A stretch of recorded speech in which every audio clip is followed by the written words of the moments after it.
पाकिस्तान से बरामदात में इजाफा ना होने की क्या क्या वजूहात हैं? नदीम भाई, जो दो मसाइल आपने खड़े करे हैं कि हमारा बरामदात नहीं बढ़ रहे और हम सूबों को पैसे देने के बाद वफाक में पैसे ही नहीं बचते। वो दोनों मसलों का हल एक ही है, और वो मसला है कि हम पहले तो एनएफसी अवार्ड को चेंज करें और उसको रैशनलाइज करें, उसके बाद हम वफाक के अखराजात भी कम करें। ये नहीं करना चाहिए कि अगर हम सूबों को कम पैसे दें तो वो वफाक कहीं उड़ा दें। अब आप देखिए कि पिछले साल हमने 4,000 अरब रुपया पीएचडीपी और एडीपीज़ में रखा है। वज़ीर आज़म साहब बात करते हैं कि हमको 1500 अरब रुपए की टैक्स ब्रेक देनी है। शायद उसके लिए आईएमएफ से अपील भी करेंगे, वो शायद नहीं मानी जाएगी। लेकिन अगर समझ लें कि आईएमएफ मान जाती है तो क्या आप और मज़ीद कर्ज लेंगे? क्या और मज़ीद उधार बढ़ाएंगे? क्या और मज़ीद पाकिस्तान को मकरूज़ करेंगे? हम ये क्यों नहीं सोचते कि हम अखराजात कम करें? हम ये क्यों नहीं सोचते कि हम टैक्स का बोझ इतना ना लगाएं? 60% टैक्स हमारा है आज, 61% एक्सपोर्टर्स के ऊपर भी, 40% तकरीबन टैक्स है आपका नौकरी पेशा लोगों के ऊपर। ये टैक्स दुनिया में हाईएस्ट टैक्सों में से है।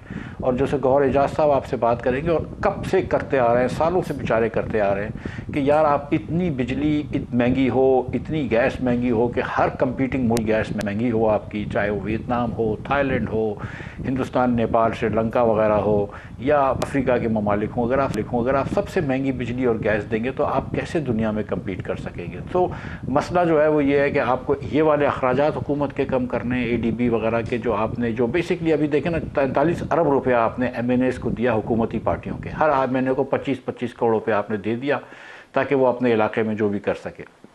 क्या इस वक्त हमारे पास ये पैसे हैं कि हम ये कर सकें? अभी भी आप नए मोटरवे और बनाने की बात कर रहे हैं पंजाब में। क्या आज हमारे पास वो अफोर्ड कर सकते हैं हम कि वो करना चाहिए, या क्या ये फर्स्ट प्रायोरिटी है? सो द थिंग इज़ कि हुकूमत अपना थोड़ा सा फुटप्रिंट कम करे, अपना थोड़ा सा चादर में पैर रहे, थोड़े से टैक्स ब्रेक कम करे, थोड़े से पावर एंड गैस के रेट्स को रैशनलाइज करें, खुद ब खुद एक्सपोर्ट्स बढ़ जाएगा। आपको कुछ करने की ज़रूरत नहीं है। लेकिन अगर आप मतलब सिर्फ देखें, बयानात से कुछ नहीं होता, हुकूमत को अपने अखराजात कम करने होंगे। लेकिन ये जो फिजिकल साइड के ऊपर भी मसाइल हैं जिनकी तरफ आपने अभी इशारा किया, इनको किसी को तो कभी, वो कहते हैं ना, बिल्ली के गले में घंटी बांधनी तो पड़ेगी, कभी तो वो बांध नहीं पड़ेगी। और जितना अभी वाला सेटअप है वो हाइब्रिड प्लस प्लस रिजीम, शायद इससे बेहतर अरेंजमेंट कभी हो नहीं सकता कि सूबों को कभी एक को बनाओ कभी दूसरे को बनाओ। लेकिन अभी वो दर्देसर है नहीं है, क्योंकि इस्टेब्लिशमेंट बड़ा स्ट्रांगली उनको मैनेज कर सकती है। अभी ना किया तो बाद में करना तो और भी मुश्किल हो जाएगा। रजी भाई देखें, इस वक्त दुनिया में तेल जो है वो $60 और उससे नीचे है। ये हिस्टोरिक लॉज हैं, 4 साल में इससे सस्ता तेल नहीं हुआ जो ईंधन वगैरह के लिए इस्तेमाल होता है। उसके बाद जो खाम तेल, जो खुर्दनी तेल है, वो भी सस्ता है। पूरी कमोडिटीज़ की प्राइसेस जो है वो नीचे हैं। एलएनजी जो है वो सस्ता तरीन 5-6 सालों में। अब अगर आपको ये सारे सुनहरी मौके मिले हैं तो जिसके मतलब आपका इंपोर्ट का प्रेशर कम हो रहा है, तो आप एक्सपोर्ट क्यों नहीं बढ़ा पा रहे हैं? आपको ऐसी क्या मसला है? तो क्या ये समझ में आती है बात कि भाई पाकिस्तान में बिजली और गैस बड़ी महंगी है, हुकूमत ने ये गलतियां की हैं। आज भी वज़ीर पावर ने भी ये कहा कि 6-8 हज़ार कुछ पावर जो है वो एक्स्ट्रा है, आप उसके पैसे देते हैं, ले या ना ले, लेकिन उसके पैसे जो है फिर आप इंडस्ट्री से लेते हैं। आप दूसरी जो गरीब लोगों को सब्सिडी देते हैं वो भी इंडस्ट्री से आप पैसे लेते हैं। तो इंडस्ट्री की बिजली आपने महंगी रखी है, उसके गैस महंगे रखे हैं। गौर साहब बताएंगे आपको कि शायद 140 या 110 टेक्सटाइल मिलें बंद हो चुकी हैं अक्रॉस पाकिस्तान। तो नौकरी और रोज़गार कम हो रहा है, आपकी मईशत बिल्कुल नहीं चल रही। इस हुकूमत को ये सुनहरी मौका है। आम में पाकिस्तान की इज़्ज़त बढ़ गई है जब से हमने जंग जीती है। हमारे दरवाजे दुनिया भर में खुल गए। जितनी सपोर्ट इस्टेब्लिशमेंट कर सकती है हुकूमत की हर चीज़ पे वो कर रही है। आपको अदालतें भी आपके अब तो मातहत हो चुकी हैं। इसके अंदर अगर आप वक्त ज़ाया कर रहे हैं, आप किस कौन सी सियासत बचा रहे हैं? सियासत का तो हमको 8 फरवरी को पता चल गया था। अब अगर जो मुश्किल फ़ैसले आपने नहीं लेने, जो कि मुश्किल नहीं है रियली, एक्सेप्ट के फैक्ट कि ये आप अपनी रोज़ी कटेंगे। देखें, मुश्किल फ़ैसले वो नहीं होते कि आप लोगों की तनख्वाहों के ऊपर टैक्स लगा दें, क्योंकि उनसे तो फ़र्क नहीं पड़ता। लेकिन मुश्किल फ़ैसले ये हैं कि एग्रीकल्चर टैक्स भी लेना शुरू कर दो, क्योंकि आपके वो एमएनएज़ हज़रात होते हैं, एमपी हज़रात होते हैं। मुश्किल फ़ैसले ये हैं कि आप जो है वो सूबों को कहें कि अपने प्रॉपर्टी टैक्सेस जमा करो, हम आपको पैसे काट के देंगे। मुश्किल फ़ैसले ये है कि आप एमएनए एमपी हज़रात को इस वक्त पैसे ना दें। मुश्किल फ़ैसले ये है कि आप कुछ पीएचडीपी की चीज़ें रोक दें, कुछ हाईवेज़ बनाने रोक दें, कुछ चीज़ें रोक दें, चाहे क्योंकि इस वक्त पैसे नहीं हैं। और मुश्किल फैसले ये है कि आप कुछ लोगों को टैक्स की मराद दें, आप क्या दे रहे हैं सामने। जो आपने बात की कि इस पाकिस्तान के अंदर बंदर रोड पे, एम ए जिना रोड पे, मेन मार्केट के अंदर गुल प्लाजा पे आग लगी, 2 घंटे तक फायर टेंडर नहीं आई। और फायर टेंडर को आने का मसला ये था कि बीच का रोड जो है वो 5 साल से खुदा हुआ है ग्रीन लाइन के लिए, तो वो तो आप इन सूबों को पैसे दे रहे हैं, उसकी क्या इफादियत हो रही है। एक इकोनॉमिस्ट हैं सवेल हुसैन साहब, इन्होंने हिसाब किया कि जितने भी आपने पैसे दिए ना इससे तालीम बढ़ी है, ना इससे सेहत बेहतर हुई है। ये स्टेटिस्टिकल फंक्शन है, नंबर्स हैं। तो जब आप तालीम और सेहत नहीं बढ़ा सकते, बेसिक एडमिनिस्ट्रेशन नहीं कर सकते, और सूबे ही जो हैं वो बेसिक एडमिनिस्ट्रेशन करते हैं, वो लोकल गवर्नमेंट्स को तो देते नहीं है, इजारादारियाँ उनकी है, तो ना आपकी तालीम अच्छी हो रही है, ना सेहत अच्छी हो रही है। तो बहुत सारे एक्सपोर्ट इंडस्ट्रीज़ जो होती है, जैसे कि सैमसंग ने वियतनाम में एक्सपोर्ट की इंडस्ट्री लगाई अपने टेलीफोन्स की, और वहाँ से $70 अरब के फ़ोन बेचती है, हर साल एक्सपोर्ट करती है। वो पाकिस्तान में नहीं आएगी क्योंकि यहाँ वर्कफोर्स भी इतनी ट्रेंड नहीं है, वर्कफोर्स भी इतनी तालीम याफ्ता नहीं है।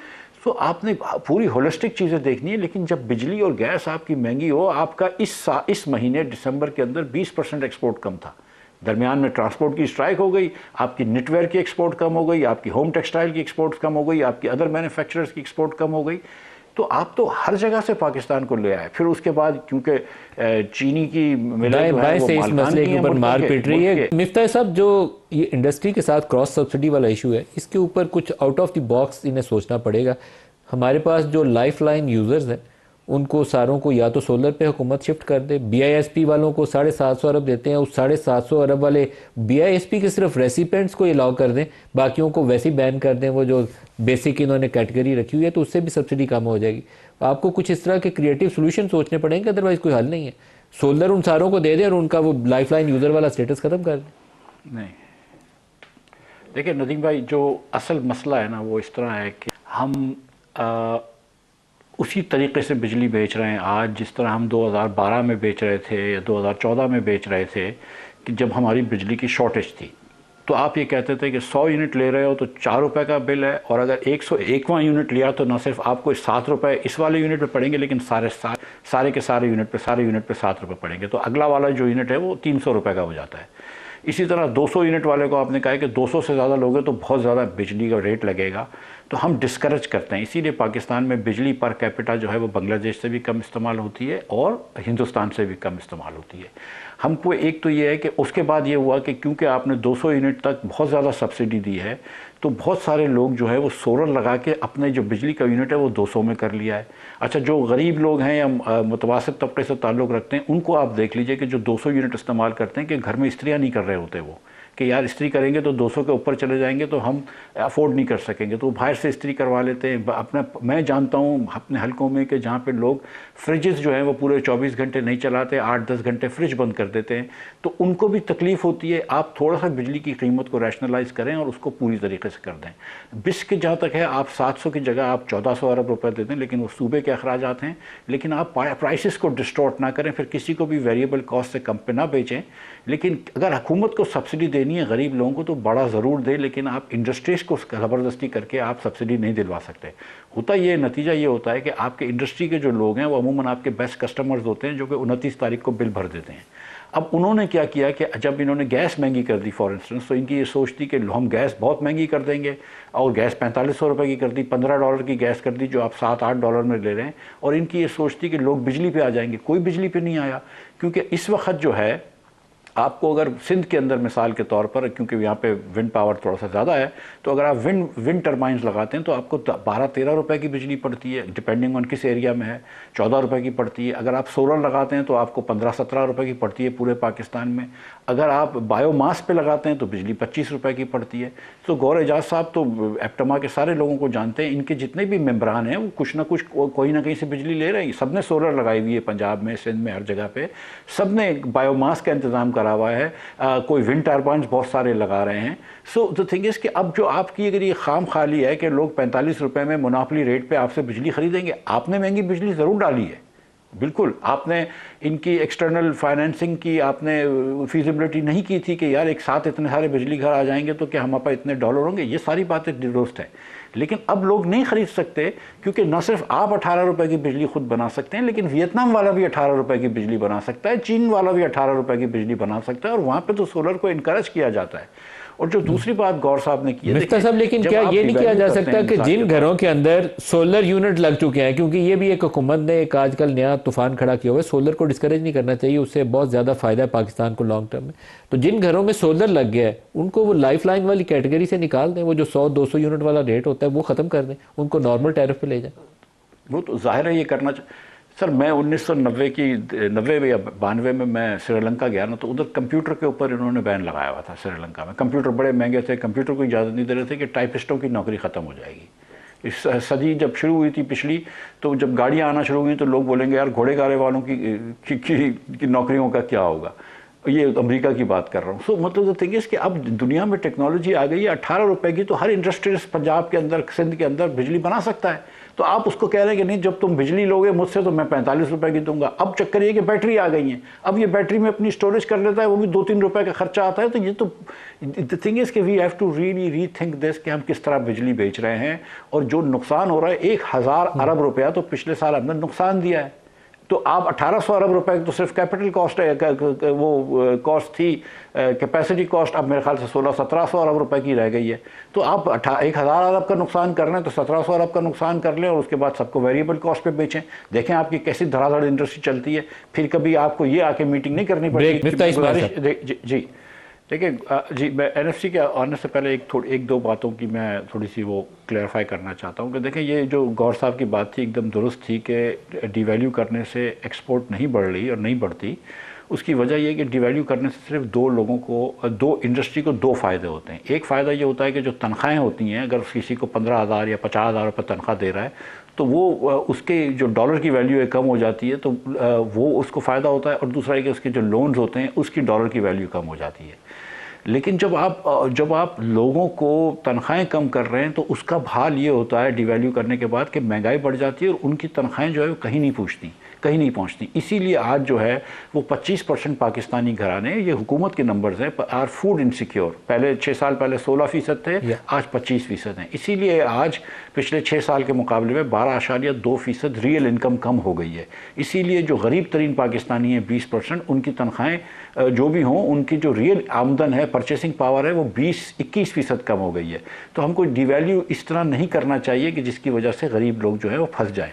एक तो ये बात हो गई। दूसरी बात ये है सर कि जब आप इंडस्ट्री को से काम लेना चाहें तो आपको इंडस्ट्री से 2 काम लेने हैं। नंबर 1 काम आपको ये लेना है कि वो नौकरियां पैदा करें, और नंबर 2 आपने ये काम लेना है कि वो फॉरेन एक्सचेंज जमा करें।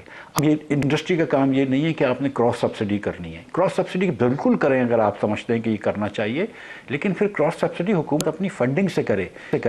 ये जो 4000 अरब रुपया आपने पीएसडीपी और एडीपी की मद में लगाया हुआ है, जिसके अंदर आप भी जानते हैं कि कितनी करप्शन होती है, इसको अगर हम ये कहते हैं चलो करप्शन नहीं होती, सारे इन्वेस्टमेंट है, लेकिन क्या 2-3 साल से डिले नहीं कर सकते? इस वक्त क्या लाहौर से भावल नगर का मोटरवे बनाना, जिसका कुछ दिनों पहले अप्रूवल दिया है, तो क्या वो ज़रूरी है? मैं सीरियसली पूछ रहा हूँ। क्या हम कुछ अरसे तक इसको वो नहीं कर सकते, डिले नहीं कर सकते? क्या हम और दीगर जो 25-25 करोड़ रुपये जो एमएनएस को दिए थे, इसको डिले नहीं कर सकते? ये सब कुछ कर सकते हैं। एनएफसी के अंदर मेरी गुजारिश ये है, जो मैं समझता हूँ कि अभी जब तक इतना हमारा डेफिसिट है, तो आप ये कहें कि चलो 12,000 अरब में जो भी बात होती है वो कर लो, लेकिन 12,000 के बाद जो भी अगला पैसा आता है 80% वो वफाक को मिलना चाहिए, ताकि जब तक कि वफाक का डेफिसिट जो है वो 2-3% ऑफ जीडीपी से कम ना हो जाए। लेकिन अगर आप वफाक के डेफिसिट को कम नहीं करेंगे तो इंटरेस्ट रेट बढ़ा रहेगा, इंटरेस्ट रेट बढ़ा रहेगा, इधर आपके डेट बढ़ती रहेगी और आप जो है वो मज़ीद डेट में डूबते रहेंगे। आपका जो डेफिसिट आ रहा है वो 6-7% ऑफ जीडीपी आ रहा है, आपकी ग्रोथ 2-2.5% आ रही है। तो हर साल आप 4% ऑफ जीडीपी से मज़ीद मकरूज़ हो रहे हैं। और इनफैक्ट जो आप जो कर्ज उतार रहे हैं, जो सूद दे रहे हैं, उसके लिए भी आपको बोरो करना पड़ रहा है। तो इसको डेट ट्रैप बोलते हैं, हम उसमें फंसे जा रहे हैं। और आप मतलब ये बात भी सोचें कि ये अनलिमिटेड नहीं है कि आप 40% लोगों के ऊपर टैक्स लगा दें, नौकरी पेशा लोगों के ऊपर 60% टैक्स लगा दें बिजनेसेस के ऊपर, और ये सोचें कि सब कंप्लाई भी कर लेंगे और सब मेरे पास आज वक्त खत्म हो गया मिफ्ता साहब, लेकिन आप दोनों के साथ हम इसके ऊपर मजीद प्रोग्राम करेंगे to come up with very clear solutions कि इसके हल क्या है।